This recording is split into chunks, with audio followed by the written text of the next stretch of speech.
स्वागत है आपके अपने YouTube channel SGY science classes में। मैं हूं राममूर्ति और आज के इस वीडियो में हम लोग क्लास 10th के माध्यमिक उत्प्रेरण परीक्षा 2021 यानी सेकेंडरी सेंट ऑफ एग्जामिनेशन 2021 के संस्कृत के ऑब्जेक्टिव क्वेश्चन के बारे में बातचीत करेंगे। मेरे प्यारे बच्चों, जैसा कि आपको पता होगा संस्कृत का एग्जामिनेशन होने वाला है प्रत्येक स्कूल में, और उसमें यही सेंटर ऑफ एग्जामिनेशन का क्वेश्चन पूछा जाएगा। और इससे पहले मैं आप लोगों को ये आंसर की प्रोवाइड करता हूँ। मेरे प्यारे बच्चों, इसमें निर्देश को पढ़ लीजिए। खंड अ में कहता है वस्तुनिष्ठ प्रश्न। प्रश्न संख्या 1 से 100 तक प्रत्येक प्रश्न वस्तुनिष्ठ प्रश्न के साथ 4 विकल्प दिए गए हैं, जिसमें से कोई एक सही है। इन 100 प्रश्नों में से किन्हीं 50 प्रश्नों के अपने द्वारा चुने गए विकल्पों को OMR उत्तर पत्रक पर चिन्हित करें। यानी आपको OMR दिया जाएगा और उसमें आपको जो विकल्प अच्छा लगेगा आप सही विकल्प पर ही चिन्हित करेंगे। तो चलिए बिना देर किए शुरू करते हैं अपनी पाठशाला को। पहला क्वेश्चन कहता है कि उच्चारण प्रक्रिया का ज्ञान किस शास्त्र से होता है। तो याद रखेंगे, उच्चारण प्रक्रिया का ज्ञान शिक्षा शास्त्र से होता है, यानी पहला का सही आंसर होगा ए। अगला क्वेश्चन कहता है कि वेद किस प्रकार का शास्त्र है। तो देखिए, वेद जो है यह एक नियत शास्त्र है। कैसा शास्त्र है? नियत शास्त्र है, यानी दूसरा का आंसर होगा बी। तीसरा क्वेश्चन कहता है कि जगन्नाथ में कौन संधि है। तो याद रखेंगे, जगन्नाथ में व्यंजन संधि है। कौन सा संधि है? व्यंजन संधि है। 4 नंबर क्वेश्चन कहता है कि पुष्पाश्रिता में किन किन वर्णों का संधि है। तो देखिए, पुष्पाश्रिता में अ और आ का संधि है, यानी 4 का सही आंसर होगा ए।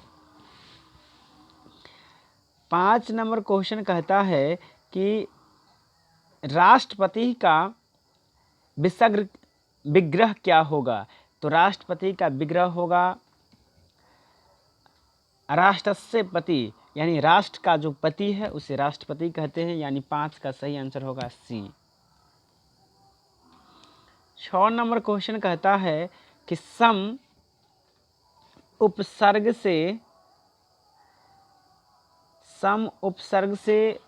किस शब्द में नहीं है।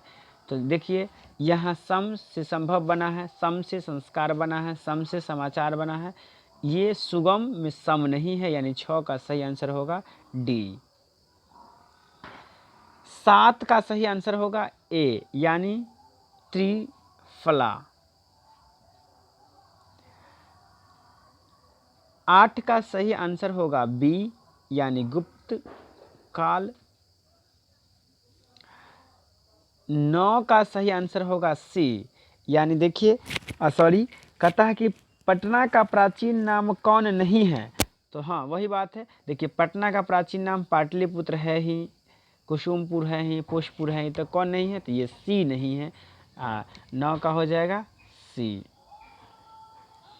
10 नंबर प्रश्न कहता है कि मेगास्थनीज कहाँ का राजदूत था। तो आपको पता होगा, इतिहास में भी पढ़ते हैं, मेगास्थनीज यूनान का राजदूत था, यानी 10 का होगा ए।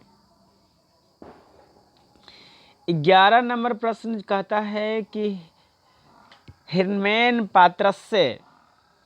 सत्य धर्माय दृष्टि। इस खाली स्थान को भरना है, तो 11 का होगा बी। 11 क्या होगा? बी होगा। 12 नंबर प्रश्न कहता है कि मंगलम पाठ में कुल कितने मंत्र है। तो देखिए, मंगलम पाठ में 5 मंत्र है। 12 का होगा शी। 13 में कहता है कि उत्सवाच्य का संधि विच्छेद क्या होगा? तो 13 का होगा डी। 13 का क्या होगा? डी। जी। 14 में कहता है कि अत्यधिक में कौन उपसर्ग है? तो इसमें है अति, यानी 14 का हो जाएगा ए। 15 का होगा बी आंसर। 16 का होगा सी आंसर।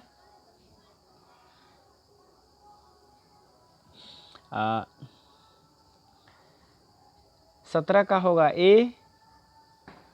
18 का होगा बी। 18 का होगा बी। 19 का होगा सी, यानी लोट। अगर हम लोग 20 की बात करें, भवानी में कौन सा स्त्री प्रत्यय है? तो याद रखेंगे भवानी में है इंग, यानी 20 का हो जाएगा सी। 21 का भी आंसर होगा सी। 22 का आंसर होगा ए।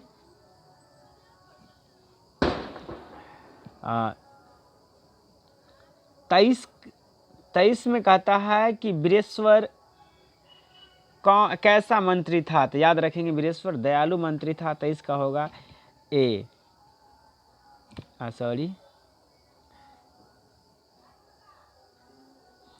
24 में कहता है कि आलस्यशाला में आग क्यों लगाया गया? तो याद रखेंगे आलस्यशाला में आग क्यों लगाया गया था? आलसियों को चिन्हित करने के लिए, यानी 21 का होगा ए। 25 का सही आंसर होगा, कहता है कि 25 में कहता है कि संस्कृत साहित्य कैसा है? तो कहेंगे संस्कृत साहित्य विपुल है, यानी होगा 25 का बी। 26 का आंसर होगा डी। 26 का होगा डी आंसर।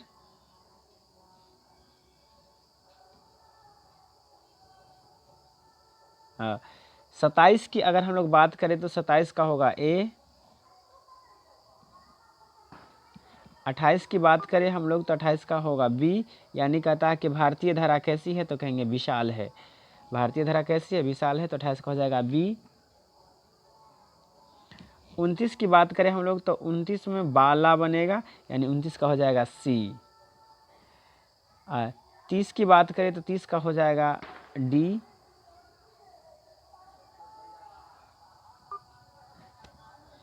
31 का हो जाएगा सी।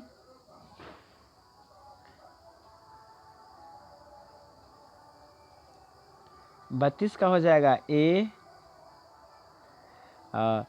33 का हो जाएगा सी। 34 का होगा आपसे क्या है डी, यानी इन सभी के लिए। और 35 का होगा बी।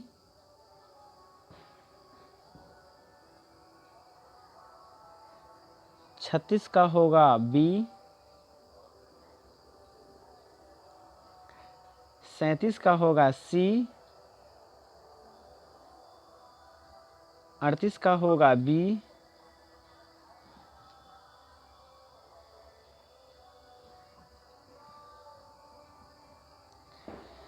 39 की हम बात करें तो 39 का होगा ए। 40 की बात करें तो 40 का होगा बी, यानी करुणा से क्या होती है? तो कहेंगे शांति होती है। 41 में कहता है कि कर्ण किसके पक्ष से युद्ध किया? तो याद रखेंगे कर्ण जो है कौरव के पक्ष से युद्ध किया था, यानी 41 का हो जाएगा बी। 42 का भी होगा बी। 42 का आंसर होगा बी। 43 का आंसर होगा सी, पठ जोड़ सत्री। 44 का आंसर होगा डी। 45 का आंसर होगा ए।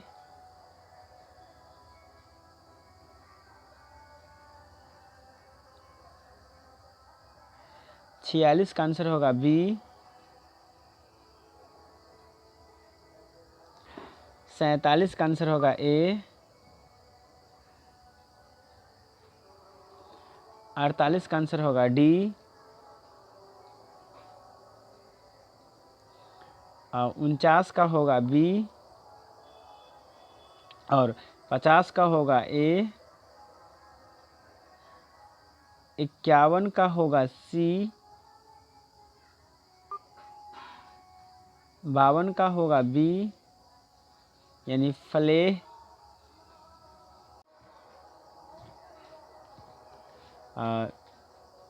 अगर हम लोग 53 की बात करें तो 53 का होगा बी, 54 की बात करें तो 54 का होगा बी,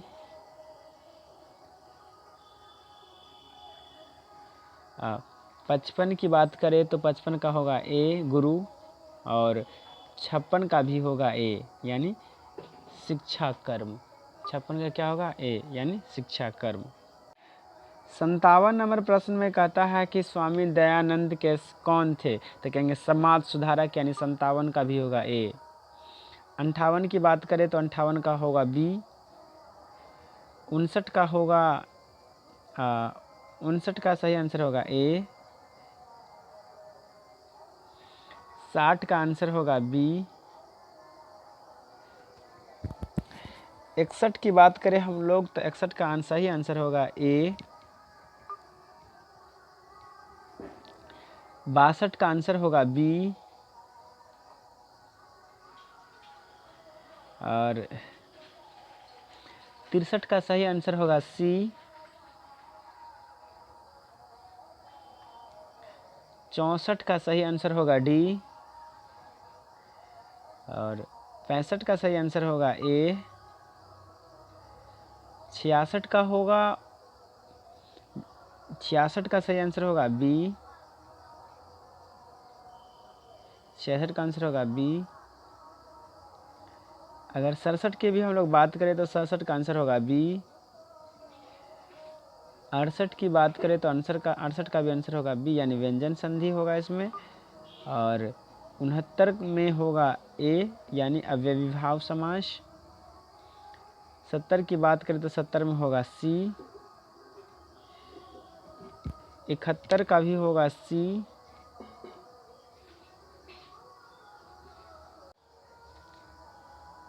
72 का होगा डी, 72 का सही आंसर होगा डी, 72 का होगा डी, लिख लीजिए यहीं पे, 72 का सही आंसर होगा डी, 73 का आंसर होगा सी,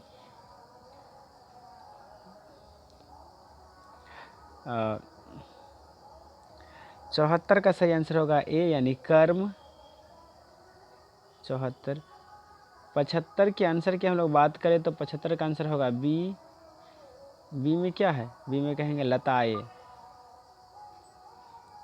चलिए 76 की बात करते हैं तो 76 का सही आंसर हो जाएगा सी, कस्मीन। 77 की बात करें तो 77 का हो जाएगा डी, 78 को देखें तो 78 का हो जाएगा ए, गौ से गायक, गई से गायती बना है। 79 का होगा बी, 80 का होगा बी,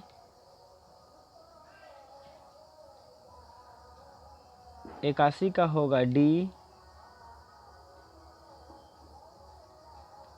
82 का होगा ए,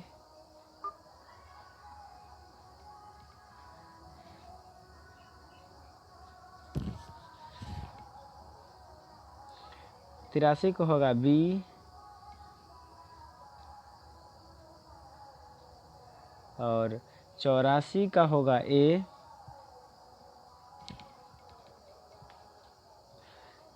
85 की बात हम लोग करें तो 85 का भी होगा ए, 85 का होगा ए, 86 का होगा डी, 86 का होगा डी, 87 का होगा ए यानी पटना नगर के पालिका देवी कौन है, तो कहेंगे पटन देवी। 88 की बात करें तो 88 का सही आंसर है बी यानी पटना। और 89 की बात करें तो 89 का है बी, बातचीत कर। और 90 का आंसर है ए, 90 का सही आंसर क्या है? ए। 91 का सही आंसर क्या है? तो 91 का सही आंसर है, आपसे कहें 91 का हो जाएगा बी। 92 के आंसर की बात करें तो 92 का सही आंसर होगा सी। 93 की बात करें तो 93 का आंसर होगा सी। 94 की बात करें हम लोग तो 94 का हो जाएगा डी, यानी पंडित। 94 का होगा डी। 95 का होगा बी। और सो माय डियर स्टूडेंट्स, ये 95 तक था मेरे पास और मैंने आप लोगों को 95 तक बतला दिया। देखते हैं और है इसमें, हाँ है। तो 96 को भी हम लोग देख लेते हैं जी। 96 का आंसर हो जाएगा आपसे कह सी, राम प्रवेश राम। 97 का क्या है? तो 97 का हो जाएगा डी। और 98 की हम लोग बात करें तो 98 का होगा ए। 98 का हो जाएगा ए। और 99 का आएगा बी, शत्रुता। और 100 का फाइनली आ जाएगा सी। तो चलिए, आज की इस वीडियो में हमने आप लोगों को संस्कृत के जो सेंट ऑफ एग्जामिनेशन होती है उसके आंसर की, ऑब्जेक्टिव का आंसर की बतलाया। मेरे प्यारे बच्चों, मेरा ये उद्देश्य नहीं है कि आप परीक्षा भवन में जाकर चोरी करें, नहीं। मैंने आपको ये सही आंसर इसलिए दे रहा हूँ ताकि आप परीक्षा भवन से आए और तुरंत अपना आंसर मिला ले और अपने आप को जज कर ले कि आप कितना सही बना के आए हैं। और शायद यही मॉडल रहेगा आपके फाइनल परीक्षा के लिए भी। अतः बच्चों, इसी मॉडल के आधार पर आप तैयारी करें और आपको जिस पार्ट में लगे कि हमसे प्रश्न गलती हो रहा है या छूट रहा है, उस पार्ट पर ज़्यादा मेहनत करें ताकि आने वाला जो परीक्षा है, जो फरवरी में होने वाला है, वो परीक्षा में गलती ना हो और आप 100% सही जवाब दे के आए। मेरा एक ही उद्देश्य है, हर बच्चा को समान शिक्षा मिले, पूरे बिहार में पैरेलल एजुकेशन हो, और मेरा यही उद्देश्य है और मैं इसी उद्देश्य पर कार्य करता हूँ। तो अगर आपको मेरा ये वीडियो अच्छा लगा है तो इसे लाइक कीजिए ताकि मैं मोटिवेट हूँ और इसी प्रकार के अगले सब्जेक्ट के लिए, जैसे कि मैथमेटिक्स हो गया, हिंदी हो गया, इंग्लिश हो गया, साइंस हो गया, सोशल साइंस हो गया, और सब पर भी वीडियो बनाओ। और साथ ही साथ अगर आप हमारे चैनल पर नया है तो इसे सब्सक्राइब भी कर लीजिए ताकि जब भी मैं अपना वीडियो डालूं सबसे पहले आप तक पहुंच जाए और आप उस वीडियो का लाभ उठा पाए। तो मेरे प्यारे बच्चों, आज के लिए इतना ही। जय हिंद, जय भारत।